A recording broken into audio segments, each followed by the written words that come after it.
certainly like to start by thanking Hockey East. I thought they put on a tremendous tournament this weekend. Steve, Kate, Brian, the whole staff, Brian Murphy, thought the games were really well refereed. The whole red carpet thing was a great touch. It was just a first-class tournament and great crowds. Hats off to the Maine fans for times I felt like I was up at Alphond today during that game. And then secondly, Ben and his staff and his team, they deserve to win tonight. I thought they played better than we did, and congratulations to them. But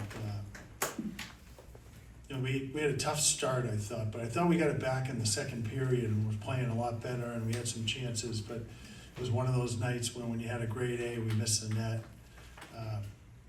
Just wasn't really our night. But I think it's a great learning experience, and like I told the kids in there, the last time we were in this position, our season was over, and it's not the case this year. And I think it's something that we can learn from, and when you compete in this league and you can compete for a championship, I think you can compete against anybody in the country. So I told our players that we just got to regroup, refocus, and get back at it next week. Thanks, Coach. We'll take questions for Coach. Just raise your hand high so I can see it. We'll try to line you up. We'll start with Josh, go to Rich, and then Dan. Josh Vanishak, Call Tracking News. Yesterday you talked a little bit about John and Hudson obviously having been here 5 years ago. One, do you have an update on Hudson's status? And then two, what do those two players, or what have they meant to this team, especially this season? We're not here if they don't come back. Not even close. And not because they're really good players for us, because their leadership, we couldn't have done it. When we're playing, I think, what do we have tonight? 7, 8 freshmen maybe in the lineup.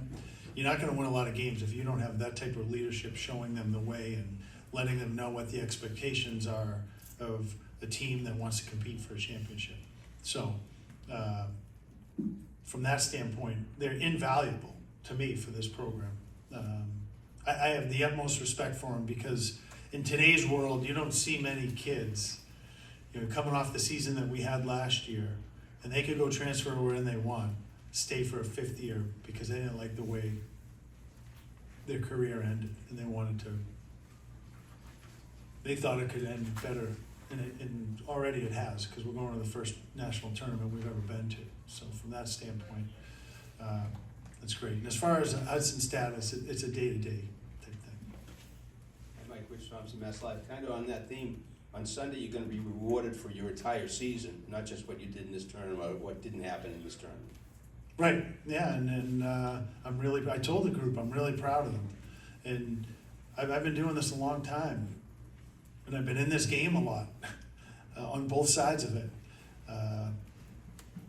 And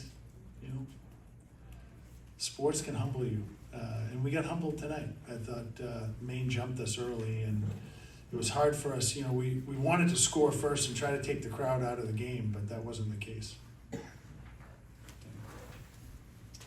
Daniel Connolly, UConn Hockey Hub. What did Maine do in that first period that made it so difficult for you guys? They didn't allow us to get our forecheck going. They did a really good job of, part of that was because we were in our own zone a little bit. So if you're spending 20 seconds in your own zone, it's hard to get a forecheck going.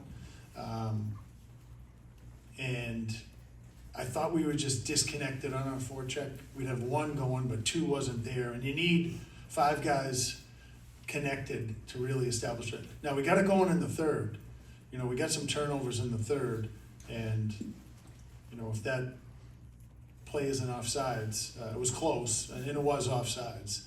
But if it stays on sides there and we score that goal, all of a sudden it could have been 4-3, and then it's a different game. But I thought we started to establish our forecheck a little bit more in the third period, but it was a little too late. We'll go Cole, Bridget, John. Cole Pezzolano, WUML Sports. You guys challenged with about 11-ish minutes left in regulation. Just curious what you saw on that, or if you guys We were got trying to take radioed down advantage. that there was a contact to the head. There was 11 minutes left. We were down 3-1, I think, at the time.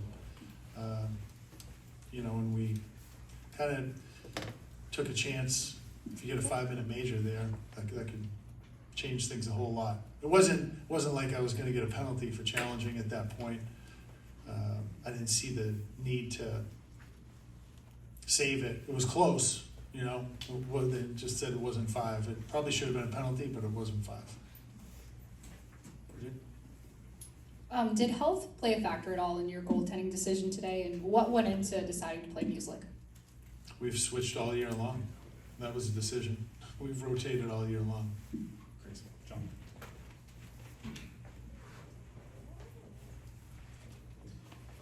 John Doyle, USCHO. Coach, how big was that second Maine goal? Not only did it come late in the first period, put you down 2-0, it was also on the only power play of the game. Yeah, and it was off the rush. We had done a good job against them in zone, and NATO made a great play, and we probably didn't handle it as well defensively as we should have. It was a 1-on-2 that he made a great play and turned into almost a. He beat both guys and shot back against the grain. It was a really nice goal. We'll go Luca right in the middle. Tedesco, the 1T podcast, how close was Hudson to being ready to go? Did you kind of know before warm-ups, or was it really a last I minute? didn't think that he wanted to try warm-ups again because he's just such a competitor, but I wasn't confident that he was going to be able to play. But I let him try because he's Hudson Shandor and he's given everything he has to this program. So if he asked me to try warm-ups, I'm going to let him.